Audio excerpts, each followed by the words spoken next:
ब्रह्मांड में सबसे शक्तिशाली शब्द जिसको यूज करके, जिसको फ्रीक्वेंसी और कंपन को व्यवहार करके आप अपने जीवन में 5 लाभ ले सकते हैं। जो नंबर 1 है, आप 5 विकारों से आप मुक्त हो सकते हैं। आपके शरीर में जो काम, क्रोध, लोभ, अहंकार और मोह है, इसको आप बैलेंस कर सकते हैं और अपने जीवन को आगे बढ़ा सकते हैं। आपके जो जीवन में जो नंबर 2 स्ट्रेस है, जो एंजाइटी है, इसको आप खत्म कर सकते हैं। और नंबर 3, आपके शरीर में जो इम्यूनिटी सिस्टम्स आप बढ़ा सकते हैं। आपको आपका शरीर में जो साइनस रिलेटेड प्रॉब्लम्स है, ब्लड रिलेटेड जो प्रॉब्लम्स हैं और कार्डियोवास्कुलर रिलेटेड जो प्रॉब्लम्स हैं, इसको आप कंट्रोल कर सकते हैं और सॉल्व भी कर सकते हैं। और जो 4 नंबर है, वो है आपके शरीर के अंदर जो पेट और आंते का जितने भी समस्या है, इसको आप इजीली सॉल्व कर सकते हैं।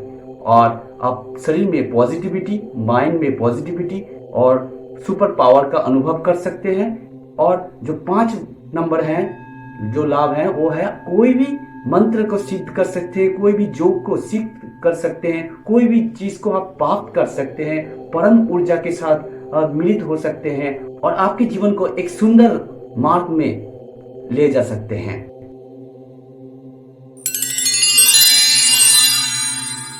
क्या कभी आपके मन में प्रश्न आया है, कैसे पुराने काल में, प्राचीन काल में, रामायण महाभारत में ये आंख बंद करके मंत्र पढ़ते ही एक अस्त्र प्रकट हो जाता था? क्या ये सब रियलिटी है? माला जप और मंत्र जप करने के पीछे एक साइंस है, जिसको हम साइंस ऑफ साउंड कहते हैं।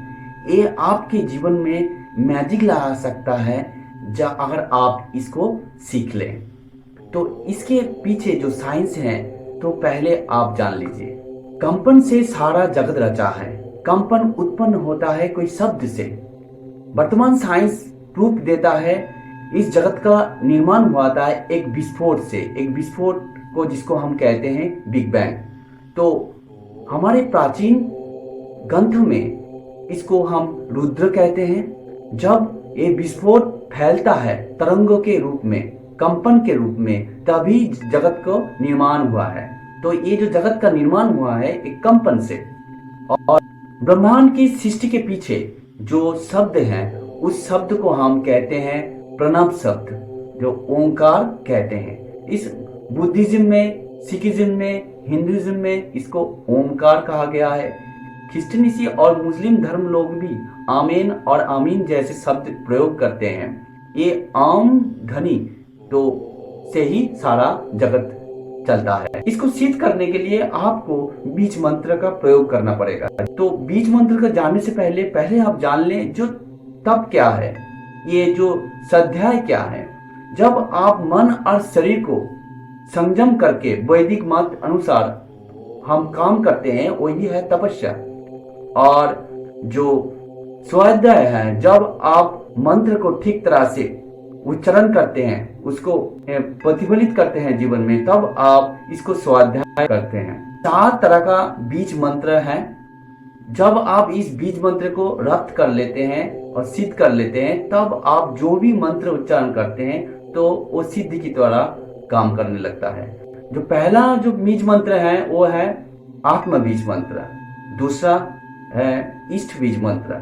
तीसरा है अक्षर बीज मंत्र। और जो 4 नंबर है, वो है चक्र बीज मंत्र। जो पहला आत्म बीज और इष्ट बीज, इसको प्राप्त करने के लिए गुरु के पास जाना पड़ता है। गुरु के द्वारा दिया गया जो बीज मंत्र अगर रप्त करते हैं, उसको अभ्यास करते हैं, उसको सीखते हैं, और उसके बाद आप जो मंत्र को उच्चारण करते हैं ठीक तरह से, तब इस मंत्र को जो फ्रीक्वेंसी अब जनरेट होता है, उस फ्रीक्वेंसी के अनुसार ही आपके कर्म और आपका जो जीवन बनता है। क्योंकि आप जब एक शब्द उच्चारण करते हैं, उस शब्द के अनुसार, और आप उस तरह के फ्रीक्वेंसी को कैच करते हैं, अपने जीवन में लाते हैं और अपने जीवन में वो सिद्धियां प्राप्त करते हैं। एक प्योर साइंस है जो साउंड का। जैसे आपके अंदर जो सोच है, अभी जो बाहर से आप ले रहे हो सोच, वो किसी मीडिया से हो, किसी सोसाइटी से हो, जो सोच है उस सोच के ऊपर आपका शब्द बनता है, और वो शब्द और वाक्य आपके जीवन को निर्धारित करता है, आगे बढ़ाता है। अगर ठीक तरह से आप शब्द को चयन करेंगे, उसको इम्प्लीमेंट करेंगे अपने जीवन में तो आपके जीवन भी सुंदर हो सकता है। और ये जो गायत्री मंत्र है, ये गायत्री मंत्र आपके शरीर में अलग अलग पॉइंट्स को इफेक्ट करता है। ये जो पॉइंट्स हैं, इस पॉइंट को हम मार्मा पॉइंट बोलते हैं। मार्मा मतलब इसको हम एनर्जी और फोर्स सेक्शंस ऑफ बॉडी कह सकते हैं। मतलब इसमें शरीर के जो हिस्से में आपका जो एनर्जी है उसको हम कहते हैं। और ये 108 है। गायत्री मंत्र अगर ठीक तरह से आप उच्चारण करते हैं, आपके जीवन में सारे बाधाएं कट जाता है। और जो गायत्री मंत्र हमारे शरीर के 108 पॉइंट को दर्शाता है। और ये 108 पॉइंट को और एक्टिवेट कर देता है, जिसको हम चक्र भी कह सकते हैं। जैसे हमारा 114 चक्र टोटल चक्र है, उसमें 112 का हम काउंटिंग करते हैं क्योंकि 2 आउट ऑफ बॉडी। इस 112 के मध्य में भी हम 108 को काउंटिंग करते हैं और 4 अपने आप ही एक्टिवेट होता है। इसलिए जब हम माला जपते हैं तो 108 बार माला, कम से कम 108 बार का सिस्टम लागू होता है। जब हम माला जपते हैं तो 3 तरह के माला जपने का तरीका है। जो एक है वाचिक, जो उच्च स्वर से हम उच्चारण करते हुए मंत्र को जपते हैं, तो ये है वाचिक। और है सिर्फ होंठ हिलता है, मन के अंदर हम बोलते हैं, तो इसको कहते हैं उपांश। और तीसरा है मानस जप, जब हमारा होंठ भी नहीं हिलता है और हमारा मंत्र को भी हम उच्चारण नहीं करते हैं, लेकिन मन के अंदर उस मंत्र का शब्द का अर्थ हम मन ही मन दोहराते जाते हैं हर वक्त। तो ये है मानसिक, सबसे महत्वपूर्ण ये मानसिक जप ही है।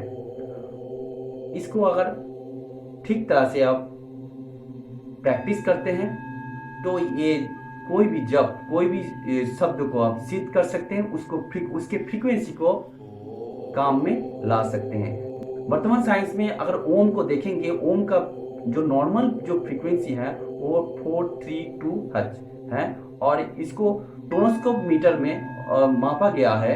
कोई भी शब्द का कैसा आकार बनता है, कैसे फ्रीक्वेंसी छटता है, वो हम देख सकते हैं टोनोस्कोप मीटर के द्वारा।